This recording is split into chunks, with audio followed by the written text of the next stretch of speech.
Okay, I'm sitting on a river boardwalk in on Sarawak River in Kuching, Sarawak, Malaysia. This is just lazy afternoon. Very cool, wind is blowing. I'm just sitting on a bench and I had a good lunch and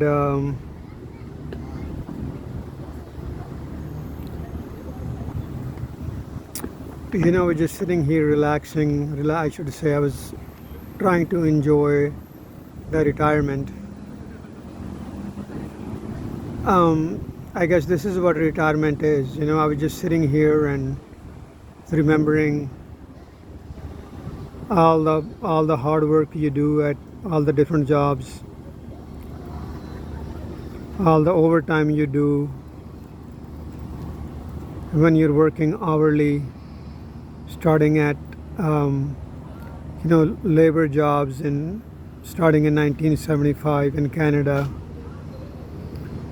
and all the way up to high stressful software engineering jobs in California and actually all over America. Even being a manager, managing 45 people and on almost like a $2 billion contract.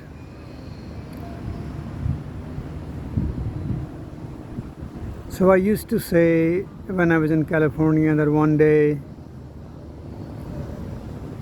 I'm gonna go sit by a vegetable garden and lick my wounds. When I refer to the wounds, they were not really wounds, but all the difficult times that you go through. They were not difficult. I guess it's just a culmination of things when you got deadlines, projects, and I was a bit of a perfectionist. I tried to do a good job.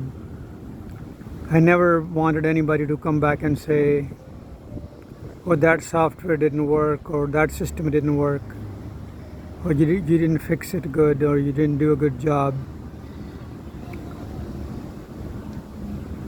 So you work hard and you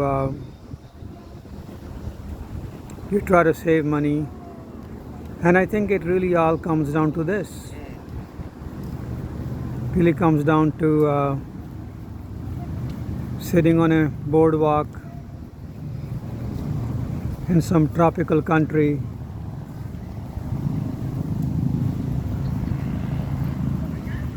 where you can just sit and relax. Like I said, cool wind is blowing and you can sit here for hours and hours. The little boats are going from this side of the river to the other side of the river. People are pleasant. Generally, almost everybody that goes by says hi to you. And I think Malaysia as a country is blessed, I think. I walked around quite a bit, different places, and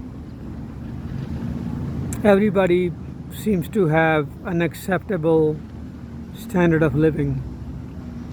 They got food, clothes, and a roof over their head. And it's not like some of the third world countries, for example India, where you see some abject poverty and corruption and all of that. I'm not saying there is no corruption here, but at least I don't have to deal with it as a tourist. So what? Maybe it actually did happen to me. The taxi driver charged me 5 ringgits extra or even 10 ringgits extra. That's 200 Indian rupees. So what, I mean, if it's a poor man and he needs the money, so what? So I just wanted to capture the mood and kind of record my thoughts in a video, that this is what retirement can be. Like right now, there is really, really good cool breeze on my face, and I had a good lunch, a cup of tea, and a good, nice cup of coffee. All of it at a very reasonable price. I think, let me see, 3 and 3, 6 and 10. I paid for everything. I paid about, lunch, a cup of tea and a cup of coffee, paid around 15 ringgits.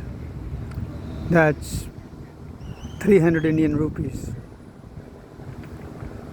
And I think it's very reasonable. And if you, for American dollars, that would be around $5.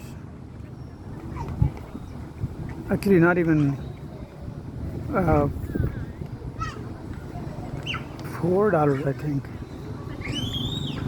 Yeah, actually $4, 4 American dollars.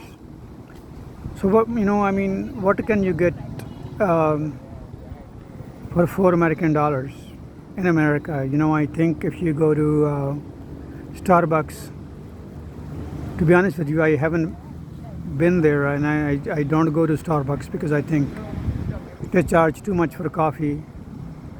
I'm just thinking that like a cafe latte or something could easily be $6, $7, $8 just for a coffee.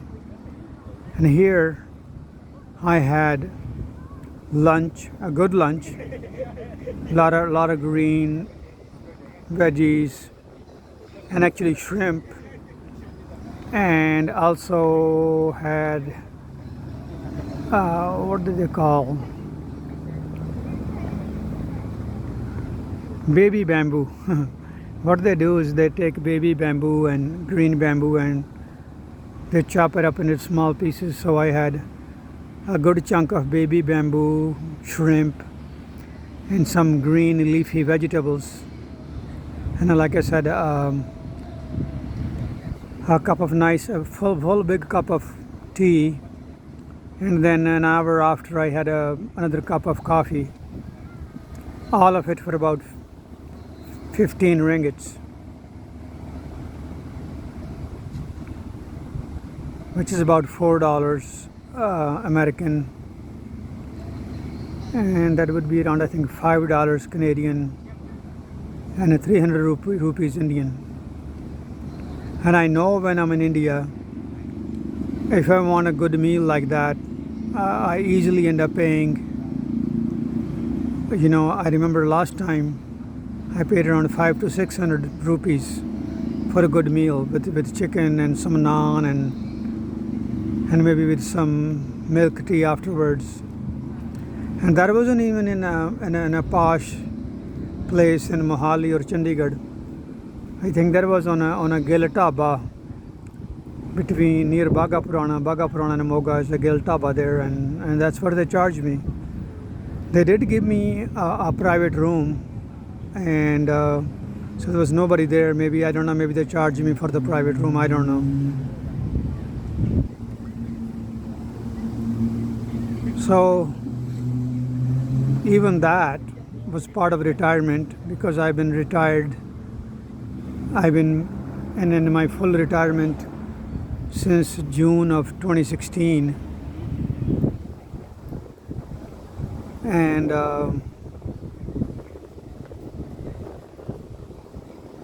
so my friends, this is what retirement is, or this is what retirement could be for you. This is just one place in Malaysia. It's called Kuching in the Sarawak province. But Kuala Lumpur is great. I think next time I come to Malaysia, I'm gonna spend more time in Kuala Lumpur because it's very, very cosmopolitan. There's a lot going on, even a lot more food variety, and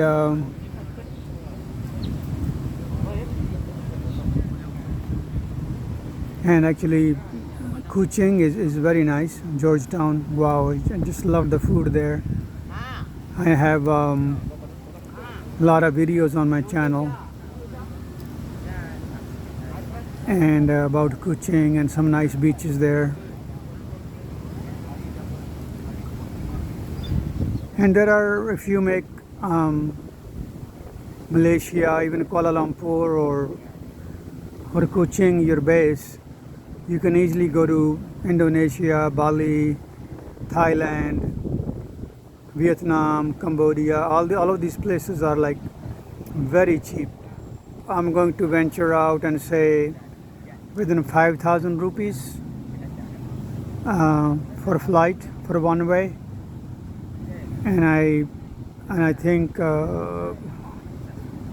you can make that into Canadian dollars or whatever, you know, or American dollars.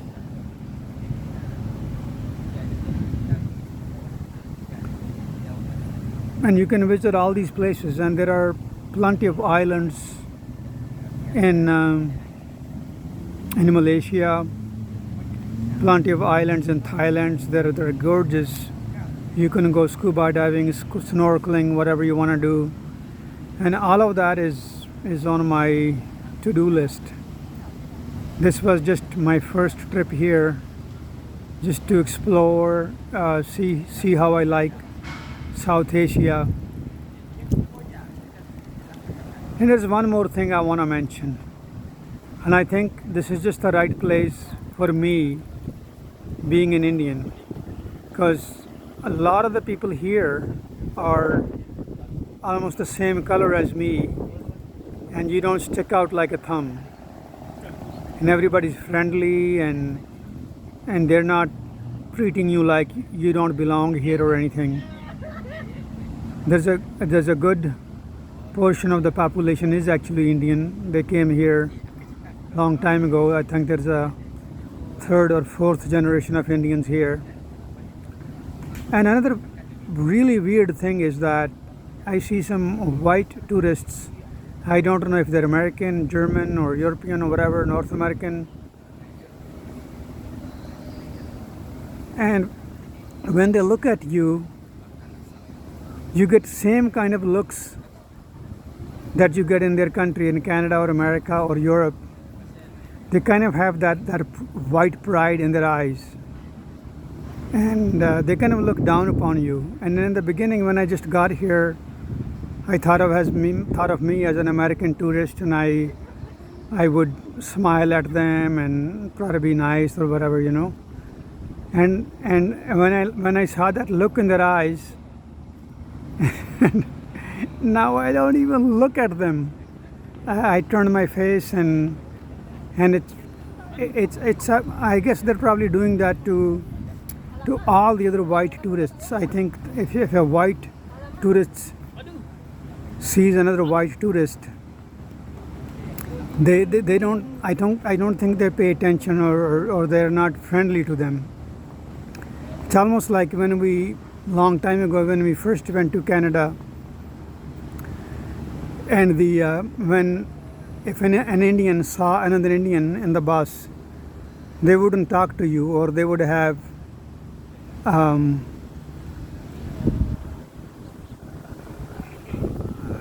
they would squint their eyes and everything and say, why another Indian on the bus, or why there is another Indian.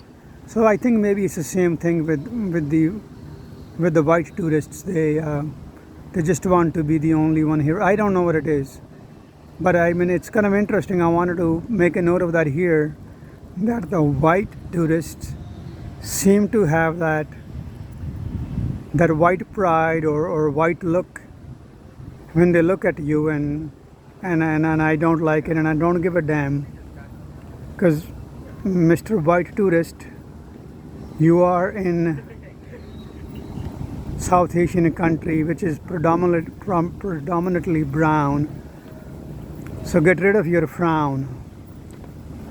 Try to smile a little bit more. If you're here, obviously you spent your money to come out here, all the way here, and then relax a little bit, go with the flow. So I'm not trying to put anybody down, but it's just what I noticed, and if I am offending anybody, my apologies ahead of time, and I don't mean to make anybody feel bad. So I think I got everything off my chest. So I'll end up with the nice little scene here.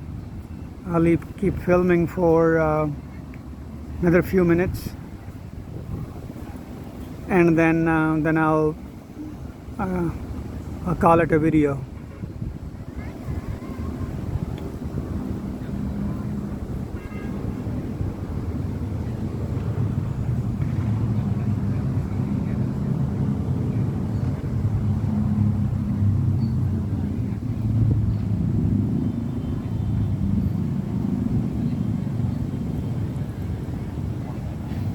So if you can't come out all the way to Malaysia, I hope you can enjoy the view. Another thing I noticed, that all these videos I have watched them on my phone, but if you watch them on your computer or a bigger screen, it's really a lot more enjoyable. It's really, the colors come out. And all these cameras, I mean, this camera that I have is a Samsung, I believe F23. It's not the high-end camera, but all of these cameras, all of these phones have nice cameras, enough megapixels that if you watch this video on a big screen, it really shows well. I watched it on my laptop and I was amazed how good it is. So I just wanted to get that out there. I think it's 17 minutes and 41 seconds. I think I'll make it about 18 minutes, which is perhaps too long for a YouTube video, but I think that's what it's gonna be for this one.